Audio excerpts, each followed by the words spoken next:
পাগলার ব্যাপারটাও ঠিক ওরকম।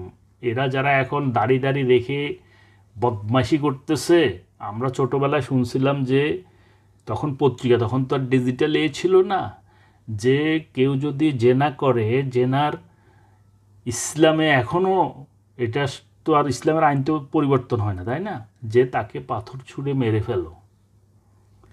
তো এখন যে 501 রুমে ধরা খায় জেনা করতে গিয়ে বেটা আরেকজনের বউ নিয়ে, মাদ্রাসায় 16-17টা মেয়ে প্রেগনেন্ট হয়ে যায়, বলৎকার হয়ে যায়, এদেরকে পাথর ছুঁড়ে হত্যা করে দেখা,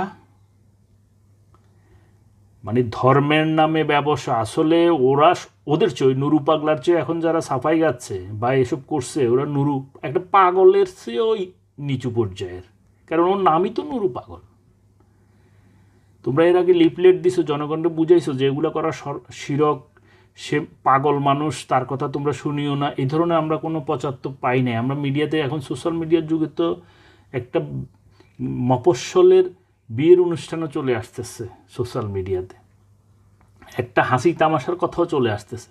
এত বড় একটা কিছু হয়ে যাচ্ছে, ওইটা আপনারা জানান না। হঠাৎ করে এই ঘটনা ঘটার পরে এখন সাংবাদিক অনৈতিক কাজ হয়েছে। আমার তো বাংলাদেশে যদি আইনশৃঙ্খলা থাকতো, অনৈতিক কাজ কোথায় হয়েছে, মানহানির দায়ে ওরে আগে অ্যারেস্ট করতো, যে কোন কার সাথে অনৈতিক হয়েছে, কোথায় তুই টেস্ট করাইছিস। অনৈতিক হয়েছে বললে তো হবে না, ডাক্তারি করাইতে হবে। তুই তখন ধরস না, ভেঙে চুরে লুটতরাজ করে এখন বলতেছিস যে অনৈতিক কাজ হয়েছে। না, খ্রিস্টান হয়ে গেছে, খ্রিস্টান হয়ে গেলে এটা আল্লাহ দেখবে। সে মুসলমান ছিল, সে মুসলমান থেকে খ্রিস্টান হয়ে গেছে, খ্রিস্টান থেকে মুসলমান হচ্ছে, হিন্দু থেকে মুসলমান হচ্ছে, আবার মুসলমান থেকে অন্য ধর্মে চলে যাচ্ছে। এগুলো তো আল্লাহ বুঝবে, আল্লাহ হেদায়েত দেয় না, ওরা কী করবে?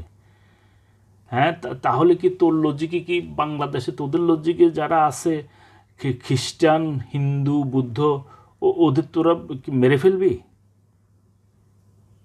বদমাইশি করার মতো একটা সিস্টেম থাকা উচিত। যে এলাকাটা নিয়ে সমস্যাটা হচ্ছে, ওই এলাকায় বাংলাদেশের সর্ববৃহৎ পতিতালয়।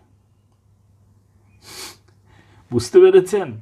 যে এলাকাতে নুরু পাগলা এসব করে, ওইখানে বাংলাদেশের সর্ববৃহৎ পতিতালয়, এই রাজবাড়িতে।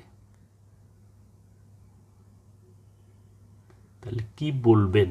এইসব পায়তারা হলো সব জঙ্গলিবাদ, ধর্মের নামে রাজনীতি, ধর্মের নামে ব্যবসা। ধর্ম হলো ওদের অ্যাসেট, কারণ এদের কোনো সম্পত্তি নেই। ধর্ম নিয়ে ব্যবসা করাটা হলো সবচেয়ে সোজা, কারণ আপনার কোনো ইনভেস্টমেন্ট নাই, খালি টাকা আসবে আর আসবে একবার যদি আপনি জুটাই দিতে পারেন। তাই এরও ওই নুরু পাগলের চেয়ে অধম, কারণ পাগলরে যে বুঝাই তুই মোটিভেট করতে পারলি না, এখন তুই আসছিস দেশবাসীকে শাক দিয়ে মাছ ঢাকতে, যে অনৈতিক